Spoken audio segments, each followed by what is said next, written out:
Ini proses pembinaan dan proses pengawalan yang tidak dilakukan oleh pemerintah dan instrumen-instrumen yang ada. Masyarakat kita biarkan meminjam, namun setelah dia meminjam, dia juga galau. Syederalun, Senator asal Provinsi Aceh Haji Sudirman yang duduk di Komite 4 DPD RI meminta agar pemerintah melalui kementerian atau badan terkait untuk memperkuat upaya pembinaan serta perlindungan bagi pelaku UMKM. Hal tersebut disampaikannya dalam rapat dengar pendapat Komite 4 dengan Kementerian Koperasi dan UKM, Lembaga Penjamin Simpanan atau LPS, dan Otoritas Jasa Keuangan yang berlangsung di Gedung DPD RI, Jakarta, Selasa 14 Februari 2023. Haji Uma mengatakan banyak kasus yang terjadi sebagai indikasi lemahnya perlindungan bagi pelaku UMKM.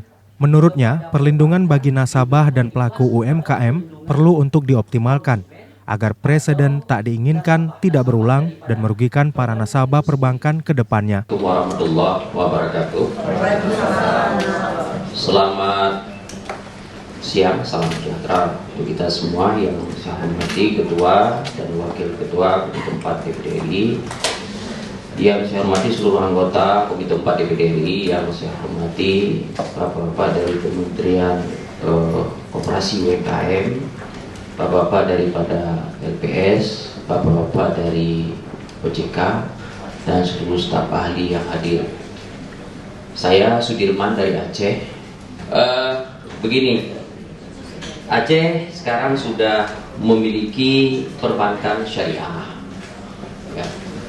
Tentu di sini butuh dorongan daripada Bapak Ibu sekalian, apakah itu daripada Kementerian Koperasi dan UMKM, juga daripada LPS, dan juga daripada OJK. Nah, di dalam penyaluran KUR sekarang ini, yang saya melihat ya, dominannya di masyarakat itu belum ada standar umum yang menggunakan sistem yang bersyariah kafah keseluruhan. Walaupun memang di dalam produk nantinya itu ada produknya yang namanya mudharabah dan lain sebagainya. Nah, ini mungkin ini butuh sosialisasi daripada perbankan syariah yang ada di Aceh itu, supaya masyarakat itu memahami bagaimana konteks syariah itu. Kemudian yang kedua, Bapak-bapak dari OJK, Pak Bambang, ini butuh kolerasi yang lebih intens dengan semua kementerian. Sebenarnya bagaimana apapun bantuan yang dikirimkan oleh kementerian atau bantuan pusat itu, jangan sampai di Aceh itu harus membuka rekening yang lain, karena ini kanun. Aceh sudah ada kanun perbankan syariah, jadi jangan sampai masyarakat itu harus membuka rekening yang lain. Nah, jadi banyak mahasiswa itu ketika mentransfer anggarannya itu nggak bisa. Maka di semua lembaga-lembaga pendidikan, universitas harusnya juga membuka akses untuk perbankan syariah, agar mahasiswa untuk menyetor biaya-biaya orang tua yang ada di daerah itu bisa. Nah, ini yang sulit. Jadi warga Aceh itu harus ke Medan dulu, Pak JK. Ke Medan dulu baru bisa nyetor. Misalnya kuliah di Jogja dan lain sebagainya.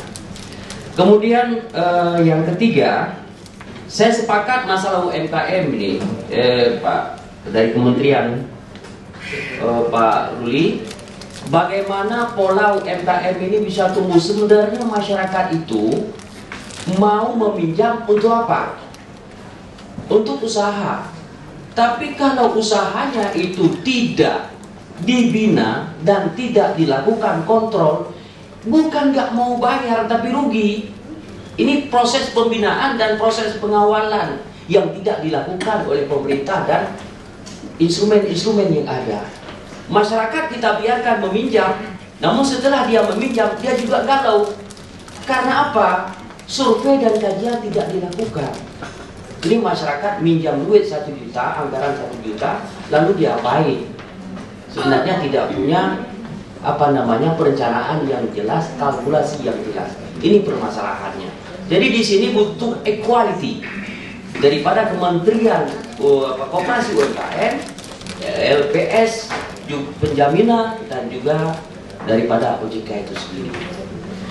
Selanjutnya saya ke OJK. Lebih spesifik di sini, Pak, sejauh mana OJK ini dalam menerapkan perlindungan kepada perbankan juga berimbas kepada perlindungan konsumen atau nasabah-nasabah daripada perbankan itu sendiri. Kenapa? Kita bicara tentang nasabah, juga bicara tentang konsumen, juga bicara tentang UMKM. Tentu berangkatnya daripada Undang-Undang Nomor 20 Tahun 2008 tentang UMKM Dasar Hukum. Kemudian juga berangkat pada PP Nomor 7 Tahun 2021 tentang perlindungan UMKM. Tapi yang terjadi, Pak, ya, dan sangat banyak kasus, dan di Aceh itu sendiri, para usaha UMKM yang terlibat dengan perbankan, misalnya Briling, ini sangat mudah untuk dimasuki pihak ketiga dan diobok-obok.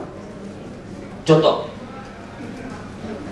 Badan Narkotika Nasional bisa menutup akses dan usaha UMKM itu dengan tidak berkolerasi OJK. Dan OJK tidak bisa buat apa-apa, saya lihat. Dan perbankan tidak bisa buat apa-apa. Contoh kasus, ini satu dan banyak lagi. Di tanggal 7 Februari 2021 sampai dengan 14 Februari 2023 ada satu nasabah Briling, ini yang terlapor pada saya, belum dibuka blokirnya 80 juta rupiah, dilapor kepada BRI. BRI tidak bisa karena ini surat daripada BNN.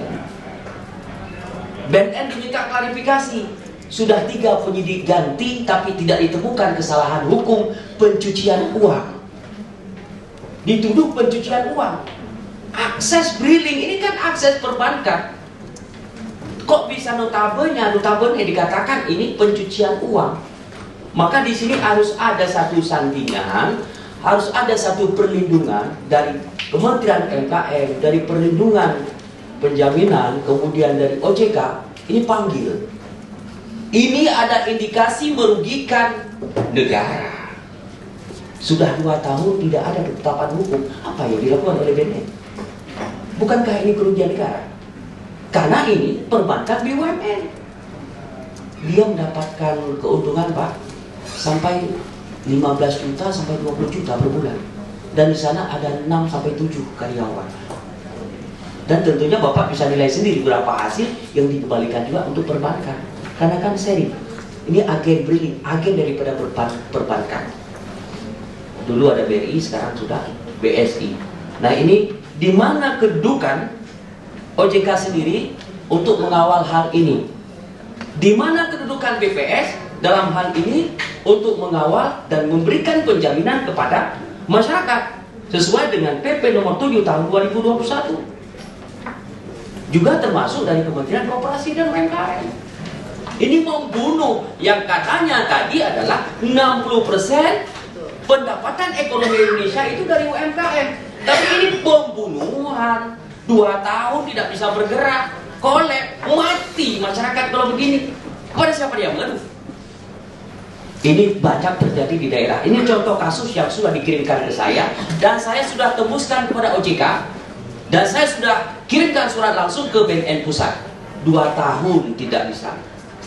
Dan BNN Pusat mengatakan, kau kirim surat kemari, biar saya proses. Sudah beberapa kali dikirim surat oleh ini pengusaha UMKM ini kepada BNN, tapi tidak ada respon, tidak ada tempat mengadu sampai pengaduan ke DPD RI.